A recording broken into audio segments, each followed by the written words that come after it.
करीब 32 वर्ष संघर्ष करने के बाद इंदौर के हुकुमचंद मील के मुआवजे वितरण में 1400 दिवंगत मजदूरों की पत्नियां अभी भी मुआवजे की आस में खाली हाथ बैठी हैं। वहीं कुछ परिवार ऐसे भी हैं जिनके पिता या अन्य रिश्तेदार मिल में काम करते थे। सर, आप भी मिल मजदूरों की लड़ाई लड़ रहे हैं इनके श्रीवंश जी के साथ में, क्या कहेंगे? अब तक काफ़ी लोगों का पैसा रुका हुआ है। लड़ाई तो शुरू से लड़ रहे हैं। इंदौर मिल मजदूर संघ की तरफ से पिटीशन लगा गई थी 2001 में, जब विष्णु उस्ताद अध्यक्ष बने थे तब हुकुमचंद मिल की पिटीशन लगाई गई थी समिति और इंटक ने मिलकर के। तब से लगातार संघर्ष जारी है। मैदानी संघर्ष से लेकर के नीचे की लेबर कोर्ट से लेकर के high court, labour court, high court, supreme court तक की लड़ाई हम लोगों ने लड़ी है। चाहे वो मैदानी लड़ाई हो, न्यायालयीन लड़ाई हो, हर लड़ाई लड़ी है। उसके बाद में इस मिल के मजदूरों को पैसा दिलाने के लिए लगातार संघर्ष जारी रहा है। हर तरह का संघर्ष, यहाँ तक कि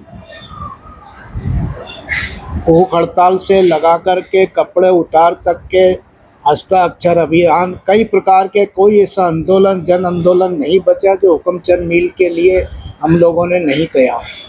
1650 1700 के लगभग यहाँ पे हर संडे, जब से मिल बंद हुई है, एक भी संडे, इतवार ऐसा खाली नहीं गया कि यहाँ पे हमने मज़दूरों के बीच में बैठक नहीं करी हो। लगातार मज़दूर भी आते रहे, अपने पैसे की बाट जोड़ते रहे। कई लोग बीच में छोड़ के चले गए।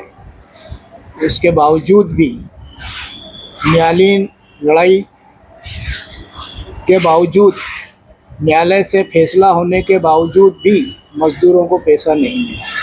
कई बार हम सरकार से लड़े, नगर निगम से लड़े, डीआरटी कोर्ट से लड़े। डीआरटी कोर्ट पहले ये कहता रहा कि हमारी ज़मीन है, फिर नगर निगम ये कहता रहा कि हमारी ज़मीन है, फिर मध्य प्रदेश शासन का उद्योग विभाग ये कहता रहा कि हमारी ज़मीन है। हमारा हमेशा माननीय न्यायालय से ये कहना रहा कि ज़मीन किसी की भी हो, चाहे वो मध्य प्रदेश शासन इस ज़मीन को रख ले, लिक्विडेटर इस ज़मीन को रख ले, डीआरटी कोड इस ज़मीन को रख ले, लेकिन मज़दूरों का भुगतान कर दे। तो इस प्रकार के तमाम आंदोलन के बावजूद, बहुत ही विकट परिस्थितियों में माननीय न्यायालय के आदेश के बावजूद ये पैसा मज़दूरों को मिला। मज़दूरों में आज तो फिर आंदोलन करेंगे आप? एक आस जगी थी और अभी भी हमें ऐसा लग रहा है कि समय पे मज़दूरों का भुगतान नहीं आ रहा है। छोटी छोटी चीज़ों के ऊपर जो कमेटी है और कमेटी के साथ में लिक्विडेटर ऑफिस के वहाँ से छोटी छोटी त्रुटियों के ऊपर मज़दूरों के भुगतान को रोका जा रहा है। अब हमें ऐसा लग रहा है कि क्या हमें फिर से आंदोलन की राह पकड़ना पड़ेगी। जब ये बचे हुए मज़दूरों को पैसा मिलेगा तो हम ये चाहते हैं कि अब किसी प्रकार का हमें आंदोलन न करना पड़े। मध्य प्रदेश शासन से भी हमारा निवेदन है, माननीय न्यायालय में भी हमारे हमारे जो एडवोकेट हैं वो न्यायालय में भी कहने जा रहा है कि 23 तारीख हमारी 23 जुलाई लगी है, हम उसमें हमारी बात रखेंगे कि जल्दी से जल्दी मज़दूरों का भुगतान कर दिया जाए। आपका परिचय सर? हरनाम सिंह धारीवाल, प्रधानमंत्री इंदौर मिल मजदूर संघ इंटक। सर, हुकुमचंद मिल के मामले में काफ़ी लोगों को अभी तक भुगतान नहीं हुआ है राशि का, क्या कहेंगे, कहाँ रुक गई राशि अभी? देखो, जीवित श्रमिकों का तो हो गया है, करीब करीब किनारे आ गया। 7-6 महीने लग गए। 2818 जीवित श्रमिकों का आ गया है। मेन जो उनकी वारिस हैं, जो परिजन, पत्नी और बच्चे, पत्नी के मामले में बेवजह का पेच उन्होंने लगा दिया है कमेटी ने या ऑफिसर लिक्विडेटर ने, कि हमारा निवेदन है कि 2017 में जिन महिलाओं को मिल चुका है पहले पैसा, क्योंकि 2017 में भी जो परिसमापक हाईकोर्ट द्वारा विधिक अधिकारी की नियुक्ति हुई थी महिलाओं के फार्मों को चेक करने के लिए, उन्होंने चेक कर लिया उन फार्मों को, तो उनको देने में कोई दिक्कत नहीं, क्योंकि अकाउंट नंबर भी वही आ रहा है उनका। पूरी की पूरी जो पारिवारिक की जो है जानकारी वो पूरी दी है।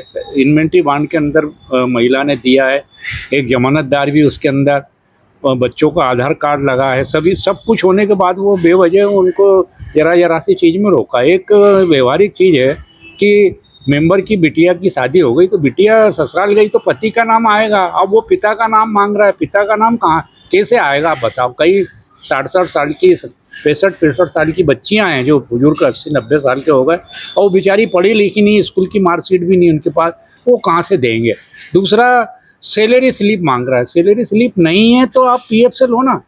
एक हफ्ते में हमने ऑफिसर लिक्विडेटर से यही निवेदन किया था कि आप पूरे 6000 लोगों का डाटा आपके पास है, पूरों का अपडेट ले लो वहाँ से। पहले भुगतान हुआ है, अब 4 बार हुकमचंद मिल का पूर्व में भुगतान हुआ, आज तक किसी का भुगतान किसी को नहीं गया। कितनी महिलाएं रुकी हुई है? पूरी टोटली रुकी हैं, लगभग 1400 महिलाएं रुकी हैं और 1000 बच्चे हैं। कितनी राशि होगी लगभग इनकी? इनकी 112 करोड़ रुपए करीब रुका है, अभी आधे पैसे से भी कम बटा हुआ है। तो एक मोटा जानना चाहें तो क्या है मामला पूरा हुकमचंद मिल का? मामला क्या है मोटा मोटा तो बताओ। हुकमचंद मिल का मामला 32 साल संघर्ष के बाद माननीय उच्च न्यायालय के आदेश से और मध्य प्रदेश सरकार हाउसिंग ने पैसा दिया, माननीय मुख्यमंत्री जी ने सर्वप्रथम जो उन्होंने चार्ज लिया प्रदेश का, सबसे पहले हुकमचंद मिल का ही काम निपटाया। पहली साइन हुकमचंद मिल पे ही करी, उन्हें हम कोटि कोटि धन्यवाद पहले भी दे चुके और आज भी आपके माध्यम से दे रहे हैं। सरकार ने अपना काम कर दिया। कितनी राशि थी और कितने कर्मचारी थे?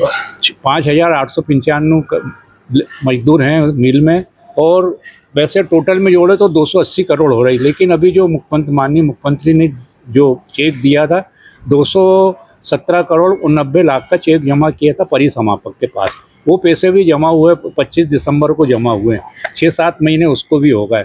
आज वो पैसा जैसा माननीय मुख्यमंत्री और प्रधानमंत्री जी वर्चुअल जुड़े थे और यही संदेश था कि एक क्लिक में पैसा मिल जाएगा, तो वो लिक्विडेटर को तैयारी करना चाहिए। वो लिक्विडेटर का सारा काम हम यूनियन वालों ने बैठ के करा। हमने जब युद्ध स्तर पे फार्म भरे तो 5,000 फार्म हमने भर के वहाँ पे भेज दिए, जबकि वो ऑनलाइन वो मांग रहे थे निवेदन जो मजदूरों के भुगतान के लिए, तो वो ऐसे तो कर ही नहीं पाते। उनकी सारी मदद हमने कर दी और उस पर एक कमेटी बन गई, माननीय विधिक अधिकारी जी हैं, तहसीलदार साहब हैं और यूनियन प्रतिनिधि। हमारा कहना था कि जिनके पहले मिल चुके हैं 17 में और 17 में दिया है, वही अकाउंट है, वही पत्नी, वही बच्चे सब है, तो उनको देने में कोई दिक्कत नहीं है। और बच्चों के मामले में भी एक रिटायर्ड जज साहब की नियुक्ति हुई थी और 484 बच्चों का भी पब्लिकेशन कर दिया था उस समय समाचार पत्र में और उनको दिया था। अब उनमें किसी की आपत्ति अगर आ गई है वो रोको, हम कोई उसका विरोध नहीं करेंगे, आपत्ति का निदान वहाँ परिसमापक वहाँ बुलवा के कमेटी बुलवा के कर ले। लेकिन आज ये सब हमने उम्मीद करी थी कि होली के पहले पैसा मिल जाएगा, होली भी गई, अब ये रक्षाबंधन एक बहन बेटियों का सबसे बड़ा पर्व आ रहा है, ये इस पर तो मिल जाए पैसा। भाई हम खैरात नहीं मांग रहा है, सरकार ने दिया है, आप ये सिस्टम में ही अगर सालों लगा दोगे, अच्छा हमें इस पैसे का ब्याज भी मिल रहा हो तो थोड़ा हम संतोष कर लें कि यार हमें 4 लाख मिलने वाला था और 6 महीने बाद मिला तो उसका ब्याज भी जुड़ के मिल गया 2-4-10 हज़ार जो भी, तो हमें तो जो हमारी राशि वही मिलना है और उसमें भी देने में आनाकानी हो रही। परिसमापक को सोचना चाहिए। न्यायालय में आप जा रहे हैं क्या? न्यायालय हमारी 23 तारीख हमने ली है, बिल्कुल एफिडेविट दे के हमने सारी चीज़ों का, हमारे दोनों वकील गिरीश पटवर्धन जी और धीरज सिंह पवार और हम लोग भी खड़े होंगे, यूनियन प्रतिनिधि और जो हमारे बोकरे जी हैं कमेटी मेंबर, हम सब खड़े होकर। सरकार के संज्ञान में है ये चीज़ें? सरकार के संज्ञान में कुछ लोगों ने माननीय मुख्यमंत्री जी से भी करा है, माननीय कैलाश जी के पास भी कुछ लोग गए हैं, कलेक्टर में भी अभी अपर कलेक्टर मैडम ने निशा जी ने उन्होंने बैठक बुलवाई थी, वहाँ पे हम लोग गए थे यूनियन प्रतिनिधि, तो सरकार के संज्ञान में भी है। लेकिन हम ये चाह रहे हैं कि जल्दी हो जाए, भी रक्षाबंधन के पहले सब महिलाओं को मिल जाए और बच्चों का जो काम हमको दिख रहा है थोड़ा वो डिले, तो उनको भी दशहरे दिवाली तक उनको भी मिल जाए। तो सर वेरिफिकेशन की जो चीज़ें बार बार छोटी छोटी चीज़ों को लेकर जो रोका जा रहा है, आपका कहना है ऐसा? हाँ। क्यों, क्या कारण लग रहा है आपको इसके पीछे? बेवजह परेशान करना, हमें तो जहाँ तक लग रहा है कि इसको बेवजह परेशान किया जा रहा है। जबरन में कुछ भी चीज़ निकाल दोगे, नहीं है मेरे, अब कोई मुझसे ही मांगे मेरे पिताजी का राशन कार्ड तो मेरे पास भी नहीं मिलेगा, मैं तो अध्यक्ष पद पे हूँ, उसके बाद भी नहीं मिलेगा, नहीं है तो नहीं है। पूर्व मिला है, शपथ पत्र में सब सारी चीज़ें दे दी उन्होंने, शपथ पत्र के माध्यम से जिसने भी दिया है वो, और उसके साथ पहले तो इसके पूर्व जो 17 में भुगतान मिला था उसमें जमानतदार नहीं था, इस बार जमानतदार भी है, फोटो लगा उसका, आधार कार्ड लगा है, 2 गवाह लगी है, तो सब काम फेयर है। कोई किसी का पैसा आज तक किसी को मिला नहीं हुकमचंद मिल में और गलती हुई नहीं, और हम पूरी एक एक चीज़ हम देख के यहाँ पे देख के और हम सब कर रहे हैं कि कोई चूक ना हो हमसे भी। कोई इतने बड़े काम में संभव है, लिखा पढ़ी में सब हो सकता है, लेकिन ऐसी संभावना पहले भी नहीं हुई और आज भी हम ये बिल्कुल दिलो दिमाग से काम करते हैं। आपका नाम हम नरेंद्र श्रीवंश, अध्यक्ष हुक्मचंद मिल मजदूर कर्मचारी अधिकारी समिति।